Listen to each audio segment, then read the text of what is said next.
Everything that occupies this planet today had to start somewhere. The starting point for airplanes was in the early 1900s, thanks to two brothers named Orville and Wilbur Wright. They were born and raised in a little town called Dayton, Ohio, where they lived most of their childhood until their father got a job that required a lot of moving around the United States. The moving around wasn't so bad until they got up in high school because they just couldn't keep up with their work and moving around, so eventually they just dropped out.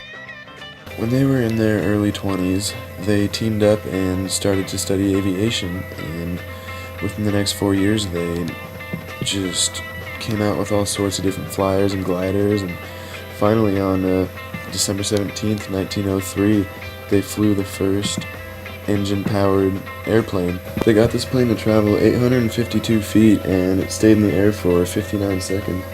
This was a great accomplishment in early aviation, and when it became known all over the world that flight was possible, that's when people started thinking of ideas on how to make them faster, sturdier, and more efficient airplanes. In 1913, just 10 years after the Wright brothers flew their first plane, planes were being flown by many people all over the world. Flying was very common at this time, and aircrafts were being mass-produced in many different countries. With the First World War quickly approaching, British aircraft manufacturing company Avro thought it would be a good idea to produce a plane that's purpose was to have bombs tossed out of them to bomb the enemy. The company constructed the plane that they named the Avro 504 just a few months before the start of the war, and began manufacturing in large quantities right away.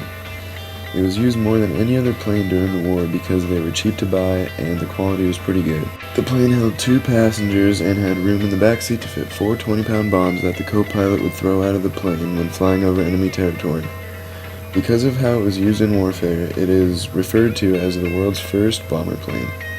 This plane had a wingspan of 36 feet and its top speed was 75 miles per hour. Every one of the 170,000 planes that were made in World War I, all were made with wood and fabric instead of metal, just to keep weight to a minimum, and it was cheaper and easier to work with. The problem with that is the planes weren't very strong and they damaged kind of easy. To prevent having to worry about your plane being damaged, pilot John Larson took a leap in technology and created an all-metal passenger plane in 1920 called the JL-6. It was the first ever plane to have the wings, frame, and skin all constructed out of a high-strength aluminum alloy called duramin. Right after the plane was introduced to the public, it caused the American Aviation Society much excitement, and right away the United States Postal Service bought 6 of them. Larson believes that since metal can be produced in large quantities, all large aircrafts that are going to be made in the future should be constructed out of metal.